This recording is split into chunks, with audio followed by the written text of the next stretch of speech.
Hi friends, నమస్తే. ఎద్దనపూడి సులోచనారాణి గారి గిరిజా కళ్యాణం నెక్స్ట్ పార్ట్ చూద్దాం. గడియారం 1 గంట కొట్టింది. రాజగోపాలరావు గారు హాల్లో అటు ఇటు తిరుగుతున్నారు. ఆయన మాట మాటకి వీధి గుమ్మం వైపు చూస్తున్నారు. ఇదిగో సాయన్న, సాయన్న అంటూ పిలిచారు. అయ్యా అంటూ సాయన్న పరిగెత్తుకొచ్చాడు. ఈ శేషారత్నం ఇలా చేశాడేమిటి? సరిగ్గా 12 గంటలకు భోజనానికి వస్తానని చెప్పి ఇంకా రాలేదు. ఏమోనయ్యా, ఇంటికి మేనేజర్ గారు ఫోన్ చేస్తే బయలుదేరి చాలాసేపు అయిందన్నారు. మధ్యలో ఏ క్లయింటో కనిపించుంటాడు. ఈ భోజనం సంగతే మర్చిపోయాడేమో. ఆయన అంటుండగానే పోర్టుకోలోకి కారు వచ్చి ఆగింది. అరుగో రానే వచ్చారు అన్నాడు సాయన్న. ఆగిన కారులోంచి నల్లగా పొట్టిగా హిట్లర్ మీసాలున్న ఒక ఆయన దిగొచ్చాడు. రాజగోపాలరావు గారు ఆయన్ని చూడగానే ముఖం సీరియస్గా పెట్టుకున్నారు. యారా, 12 గంటలకు వస్తానన్న పెద్ద మనిషివి ఇప్పుడా రాక? ఇప్పటి వరకు నీ కోసం చూసి చూసి భోజనం చేసి ఇప్పుడే లేచాను. శేషారత్నం ముఖం వెలవలాబోయింది. త్వరగా వద్దామని బయలుదేరుతుంటే అర్జెంట్ ఫోన్ ఒకటి వచ్చింది. నొచ్చుకుంటున్నట్లుగా చూస్తూ అన్నారు. సంపాదించింది చాలదు, ఇంకా ఎంత కావాలరా నీకు? అబ్బా, క్లయింట్స్ కారయ్య బాబు. హిమాలయాల నుంచి స్వాముల వారు ఒక ఆయన వచ్చాడు. ఆయన ఆస్తమా పేషెంట్స్కి ఏవో మూలికలు ఇస్తున్నారంటే వెళ్ళాను. ఆయన రేపు మళ్ళీ వెళ్ళిపోతున్నాడట కూర్చుంటూ అన్నారు. రాజగోపాలరావు గారు స్నేహితుడి వైపు జాలిగా చూశారు. శేషు, నీకు ఆ ఆస్తమా తగ్గుతుందనే ఇంకా నమ్మకమా? ప్రయత్నించడంలో తప్పు లేదు కదరా. 30 సంవత్సరాల నుంచి చేయని ప్రయత్నం లేదు, తినని మందు లేదు. నీకు ఆ ఉబ్బసం, నాకు బ్లడ్ ప్రెషరు, ఈ రెండు ఈ జన్మకి ఇక తగ్గవు. ఇప్పుడు నీ వయసు ఎంత? 58. మరి ఇంకా ఎందుకురా వయసుతో పెనుగులాడతావు? నువ్వు జుట్టుకి మీసాలకి రంగేసుకున్నంత మాత్రాన చిన్నవాడివి అవుతావా? నాన్సెన్స్. నీ వేదాంతం నాకు నచ్చదురా గోపాలం. మగవాళ్లకు వయసు మళ్ళడం అనేది లేదని నా నమ్మకం. ఫారినర్స్ చూడు, 50 ఏళ్ళు వచ్చినా ఎంత హుషారుగా ఉంటారో.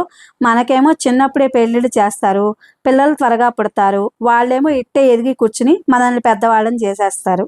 నువ్వే చూడు, అంత చక్కని క్రాఫు రంగు వేస్తే కనీసం 15 సంవత్సరాలైనా చిన్నగా కనిపిస్తావు. రంగులేసి బయట లోకాన్ని మోసం చేయగలమేమో కానీ మనల్ని మనం మోసం చేసుకోలేము కదా. ఏమో బాబు, నాకైతే వయసు మళ్ళినప్పుడు అలాగే కనిపించడం, మర్యాదగా హుందాగా ఉండాలనిపిస్తుంటుంది. సాయన్న వచ్చి టేబుల్ మీద అన్నీ సిద్ధం చేశానని అన్నాడు. ఇదేమిటి, నువ్వు భోజనం చేయలేదా? శేషారత్నం ఆశ్చర్యంగా చూశాడు. నిన్ను పిలిచి నేనెలా తినేస్తాన్రా అన్నారు ఆయన. మిత్రులిద్దరూ లేచి డైనింగ్ హాల్లోకి వచ్చారు. అక్కడికి రాగానే ముక్కుపుటాలు ఎగా పీల్చారు. వంటకాలు గుమగుమలాడుతూ టేబుల్ నిండా ఉన్నాయి. 2 స్వీట్లు, పాయసం, గారెలు, ఆవడలు, పనసకాయ కూర, కొబ్బరి పెరుగు చట్నీ, పచ్చడి. శేషారత్నం టేబుల్ దగ్గర కూర్చుని వాటన్నిటినీ పరీక్షగా చూశాడు. మిత్రుడి వంక చూస్తూ, ఒరేయ్, నన్ను నువ్వు భోజనానికి పిలిచి ఇలా చిత్రహింస చేస్తావా అన్నాడు. నేనేం చేశానురా? లేకపోతే ఏమిటిదంతా? నేను ఆస్తమా పేషెంట్ని తెలుసుగా. నిన్ననే బాగా అటాక్ వచ్చిందని తెలుసు. రాను అంటే కొద్దిగా తిందు కానీ రా అని బలవంతం చేశావు. డాక్టర్ ఏమో 2 రోజులు తేలికగా జీర్ణమయ్యే ఆహారం తీసుకోమన్నాడు. నువ్వేమో నాకు ఇష్టమైనవన్నీ చేయించి నోరు ఊరేట్టు చేస్తావు. నరకానికి పోతావులే. నువ్వేనా ఏమిటి? నాకు మాత్రం బాధ లేదు. నిన్ను వదిలి ఇవన్నీ నేను తింటే కదా. నేను అసలే బ్లడ్ ప్రెషర్ మనిషిని, షుగర్ కంప్లైంట్ కూడా ఉంది. ఆ ఆకుకూర తప్ప ఇంకేం ముట్టలేను. మరి ఇవన్నీ ఎందుకు చేసినట్టు అదే నాకు తెలియదు.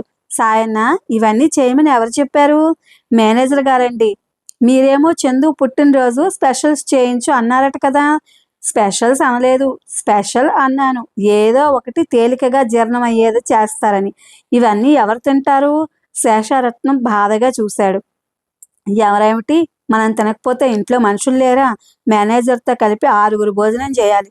ఇద్దరు కొద్దిగా అన్నం పెట్టుకుని ఆకుకూర మాత్రం వేసుకున్నారు. సాయన్న వచ్చి అవన్నీ తీసేయబోతుంటే రాజగోపాలరావు గారు వారించారు. ఉండని సాయన్న, అలా చూస్తూ తింటే కొద్ది రోజులకే జీవచాపల్యం తగ్గిపోతుంది. ఇద్దరు భోజనాలు చేస్తున్నారు. ఏమంటున్నాడు సూరి అని అడిగారు ఆయన. ఏమంటాడు? వేరే కాపురం పెట్టమని. వాడి భార్య రోజు గొడవే. ఎరక్కపోయి చేశాననుకో పెళ్ళి. వాడిని నా దగ్గర ప్రాక్టీస్ మానేసి వేరే ఊరు వెళ్ళి ఉద్యోగం చేసుకోమని చెప్పాను. అబ్బా, మా ఇల్లు రణరంగం అనుకో. ఎవరైనా పొరపాటుగా చుట్టాలు వస్తే దెబ్బకి పారిపోతారు. నిన్న సాయంత్రం నేను కోర్టు నుంచి ఇంటికి వచ్చాను. సూరి ముందు గదిలో ఉన్నాడు. ఇంట్లోంచి కేకలు వినిపిస్తున్నాయి.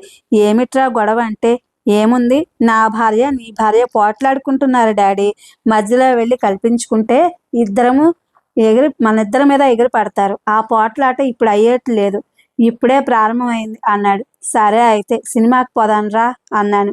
సినిమా నుంచి తిరిగి వచ్చేసరికి ఇల్లు ప్రశాంతంగా ఉన్నమాట నిజమే, కానీ మమ్మల్ని చూడగానే మళ్ళీ మొదలుపెట్టారు. బాగానే ఉంది.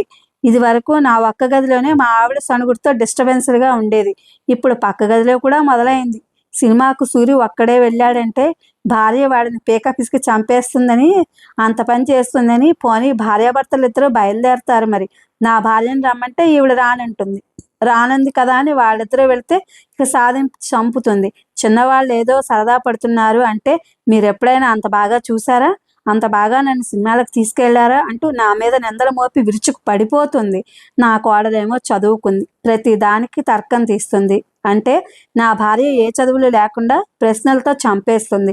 సిల్లీ విషయాలకి అంతర్జాతీయ సమస్యలంతా తీవ్రం చేసి కయ్యానికి కాలు దువ్వడం వారికి అలవాటురా. ఇద్దరికి పని పాట లేదు, సంపాదించేటందుకు మేమిద్దరం ఉన్నాంగా.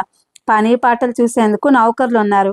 మధ్యలో మా అమ్మ ఒక్కతే కాసేపు అటొక మాట ఇటొక మాట వేసి వినోదం చూస్తుంది. నేను బయట కాసేపైనా ఏ కేసైనా గెలుస్తానా గెలవనా అని నా భయం నాది. ఇంట్లో మాత్రం అట్టర్ ఫెయిల్ అయ్యాయనుకో. రాజగోపాలరావు గారు సానుభూతిగా వింటున్నారు. నన్ను అడిగితే ఈ రోజుల్లో పిల్లలు లేని వాళ్ళు మహా అదృష్టవంతులు అంటాను. ఆయన గులాబ్ జామ్ తీసి వేసుకోబోతుంటే రాజగోపాలరావు గారు చప్పున చేయి పట్టి ఆఫ్ చేశారు. శేషారత్నం గులాబ్ జామ్ వంక దీనంగా చూశాడు. ఒక్కటి తింటే పర్వాలేదురా, మందులు జేబులో ఉన్నాయి.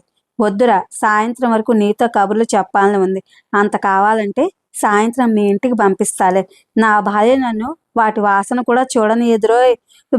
నేను ఎంత జాగ్రత్తగా ఉన్నా ఆ రోగం నా మీద దాడి చేస్తూనే ఉంటుంది. ఎప్పుడు ఎక్కడ వస్తుందనని నా భయం. నీకు ఉపాయం చెప్పమంటావా? ఏమిటది? నీకు అసలు ఆ వ్యాధి ఉందనే సంగతే మర్చిపోవాలనే అనుకుంటాను. పని గొడవల్లో మర్చిపోతూనే ఉంటాను కూడా. కానీ నా భార్య 24 గంటలు గుర్తు చేస్తూనే ఉంటుంది. ఎవరు ఫోన్ చేసినా, ఇంటికి చుట్టాలు వచ్చినా వాళ్ళు అడిగే మొదటి మాట ఇదే, నీ ఒంట్లో ఎలా ఉంది అంటారు. నేను రోగిష్టివాడిని అనే ఫీలింగు నాలో జీర్ణించుకుపోయిందనుకో. ఇద్దరి భోజనాలు అయినాయి. పుట్టినరోజు నాడు కూడా చందు ఇంట్లో లేకపోవడం ఏమిటి? అదేగా విశేషం. నన్ను అడిగితే అసలు తప్పంతా నీదేనంటాను. నేనేం చేశానురా? చిన్నప్పటి నుంచి వాడు నీ మాట వినడం కంటే వాడి మాట నువ్వు వినే అలవాటు బాగా చేసుకున్నావు. ఇప్పుడు అనుకుని ఏం ప్రయోజనం? రాజగోపాలరావు గారు నిట్టూర్పు విడిచారు. ఏమోరా, నాకు తెలియదు. నాకే కాదు, చాలామంది నాలాంటి తల్లిదండ్రులకే తెలియదేమో. చిన్నప్పుడు పిల్లల్ని మురిపని చేస్తుంటాము అనుకుంటాం. అది పెద్ద అయ్యాక మన తప్పుగా తేలుతుంది. అప్పుడు తెలిసి కూడా ప్రయోజనం ఏమీ ఉండదు శేషు. ఈ సమస్య తీరే మార్గం ఏంటో చెప్పరా? ఏముంది, నాకు ఉన్నాడు, పెళ్లి చేసాం, పెళ్లి విషయం అయిపోయింది. వాడు పెళ్లి చేసుకునే ఉపాయం ఏదైనా ఉందా అంటే అది లేదు. ఉపాయం నేను దేనికిరా? బోలెడునున్నాయి. ముందు పిల్లని చూడు, నీకు నచ్చాలి కదా. నేను వెతుకుతూనే ఉన్నాను. నా మాట విను. ఆ పెళ్ళేదో కాలేదు కాబట్టి వాడు నువ్వు సుఖంగా ఉన్నారు.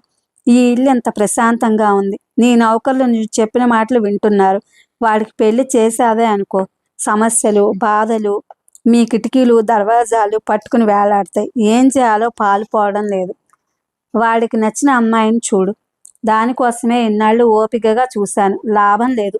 ఆడపిల్లలను దూరంగా ఉంచుతాడు వాడు. తనని ఎక్కడ పెళ్లికి దించుతారోనని అతని భయం. అయితే నీకు నచ్చిన అమ్మాయిని చూడు, ముడిపెట్టేద్దాం. వాడంత తేలికగా ఒప్పుకుంటాడా అని. ఒప్పుకునే ఉపాయం మీద నేను చెప్తానుగా. వాడికి నచ్చిన పిల్లనిచ్చి చేయడమే నాకు తేలిక. నాకు నచ్చిన పిల్ల అంటే నా మీద రెట్టింపు బాధ్యత ఉంటుంది. వాడిని ప్రేమగా చూసే పిల్లని చూడాలి అన్నారాయన. వెతకడం ప్రారంభించు, ఎక్కడో అక్కడ దొరక్కపోదు అన్నాడు శేషారత్నం గారు. ఇది ఫ్రెండ్స్, ఎద్దనపూడి సులోచనారాణి గారి గిరిజా కళ్యాణం. Thank you for watching.